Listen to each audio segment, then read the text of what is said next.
одоо тэгвэл би танаас нэг асуулт асууя гэж бодож байна. Ер нь за гэгэрхүүн тухай, за гэгэрхийн арга техник, за шашинд итгэж үнэмшлэхээр гэгэрхүү энэ төр гэл одоо хоёлаа нэлээдгүй ярьлаа л да.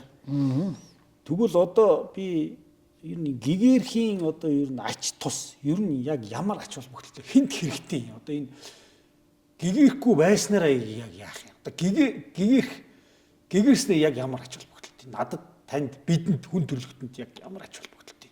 Одоо чинь дээр үеснийх нь шүү дээ. Чинь бидний өмнө 2500 жилийн өмнө нөгөө бурхан багш гэгэрсэнд одоо цагийн гэгэрл ямар байна тийм ээ?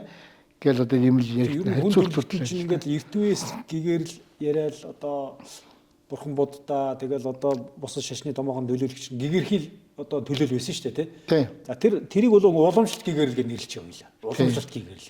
Өмнөх үеийн гэгэрл, уламжлалт. Одоо орчин үед одоо ер нь энэ гэгэрх асуудал. Тэр үеийнхээс өөр юм уу? Одоо ер нь яаж гэгэрх юм? Одоо ер нь гэгэрх ач тус. Тэр үеийнхээс яг ямар ялгаатай байна? Тий. Юу ач холбогдол. Зөв ярьж байна. Зөв асуулт тавьж байна.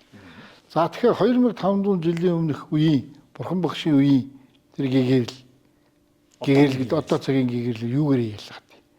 Тэр үеийн гэгэрл бол яг нөгөө биднээс нөгөө сая дөнгөж би ярьлаа шүү дээ тийм үү.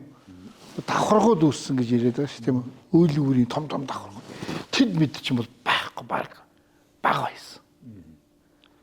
За тэгэхээр нөгөө тэр чинь нөгөө давхаргууд үүснэ гэдэг чинь нөгөө үйл олон вакуумжууд дэлхийг улам вакуумж болчихно гэсэн үг шүү.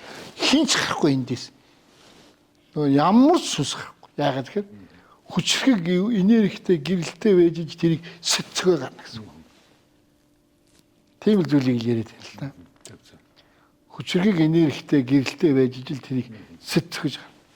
Тэгж л явна. Тийм учраас тухайн үеийн тэр одоо байгаль дэлхийн гоё байсан. Ан амьтантай яагаад үйл багтаа байсан. Үйл үүр баг.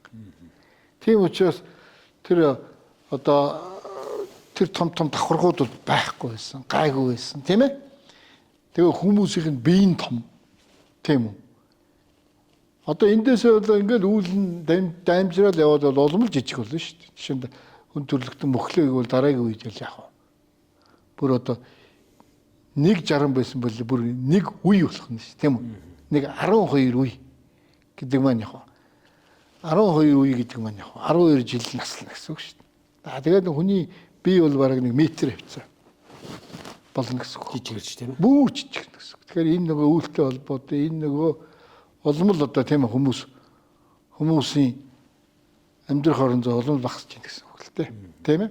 Тэгэхээр одоо биднээс бол урд нь бол биднээс өмнөх хүн төрөлхтөн эднээс бол өндөр настай байсан шүү дээ. 560, 1060 тийм ээ. Тэгж амьдэрдэг гэсэн бол биднээс одоо ганцхан 60 амьдэрч байна. Тэгэхээр одоо биднээс энэ үйлтэй холбоотой байна. Одоо орчин цагийн гэгэрл бол үйл үүр нь их болсон тийм ээ. За тэгээ эндээс та гарч явахад маш хүндрэлтэй болсон.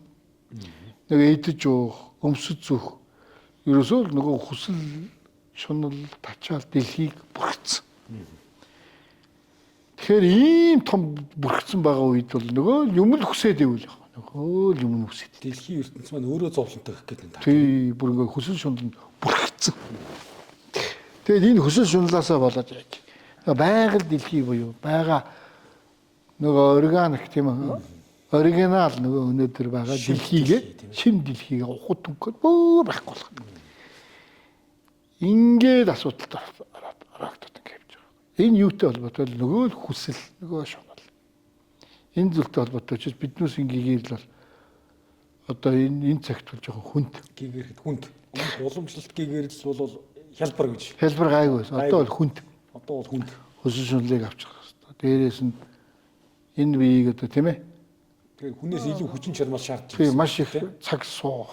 Тийм ээ. Одоо өөрөө хөдөлмөрлөх тийм зүйлүүд бий болно. Тийм ээ. За энэ одоо сонирхолтой байлаа. Хоёлаа тэгээд нөгөө битэрийн одоо подкаст чинь ингээд цаашаа үргэлжлээд явах учраас энэ гэгэрлийн асуудал чинь ер нь энэ таны контентын зорилго чинь ерөөсөө гэгэрл юм билээ шүү дээ. Тэгэхээр эн чинь ганцхан юун дээр яригадаад нэвтрүүлэг дээр яригадаад өнгөрөх биш. Дараагийн юм дээр ингээд орж ирэл яригадаад явах байхгүй битэрийн юм. За. Тэгэхээр За хоёулаа тэгэхээр уламжлалт гэгэрэл орчин үеийн гэгэрлийн талаар дараа бас ингээд тодтоход бас ярина хөрвүүлээ. За яа.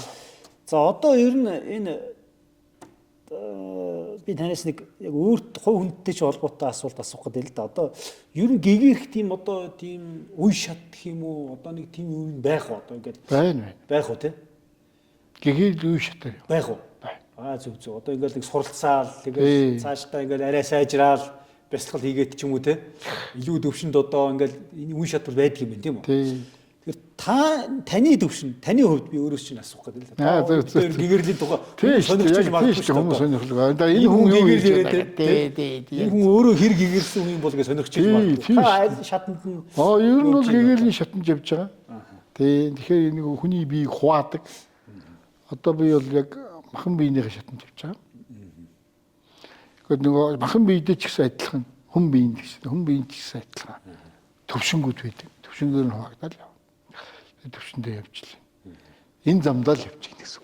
Хэдэн үе шат байх вэ ер нь ингээд гэгэр. Яг хөө тэгэл энэ бол тоолж болохгүй юу? 12 үе. 12 үе. Яг үе үеинд л явна л да ер нь. Тэгэхээр аль би нь хуваагдчих. За одоо энийг ингэж хуваачдаг. За энэ ингээ болчихлоо. Энэ болчихлоо. Одоо энэ за энийг за энэ тэгэхээр 12 шат. Аль шат. Биеийн одоо шат гэдэг нь аль багцаа. Одоо энэ биеийн дотороо зовлон гүтгэх гэж байна гэсэн үг шүү. Тэгэхээр энэ бие чинь бол ясан дотор чинь зовлон бие, махан дотор чинь зовлон бие, сэтгэлд нь зовлон бие. Ингээл хуваачтай гэсэн чинь. Та тэгэхээр энэ биеийн зовлонгоол гэтлэх гэгэрэл одоо явж ирсэн үг шүү дээ. Энэ биеийг одоо сүүлийн шатнд гэсэн үг л. Тэгэл одоо ер нь энэ яваа насандаа л та гэгэрхийн төлөө л одоо ингээд ер нь эцсийн хүртэл явах юм байна гэж ойлголоо шүү дээ. За ингээд өнөөдөр бид хоёр гэгэрлийн тухай айгүй сонирхолтой одоо ярилцлага та надад өглөө. Танд их гялалаа. Тэгээд цаашдын ер нь энэ ярилцлага надад гэгэрлийн тухай асуудал маань үргэлжлээд илүү өргөн агуулгаар баяжигдаад явах хаа гэж бодож байна. Танд их баярлалаа.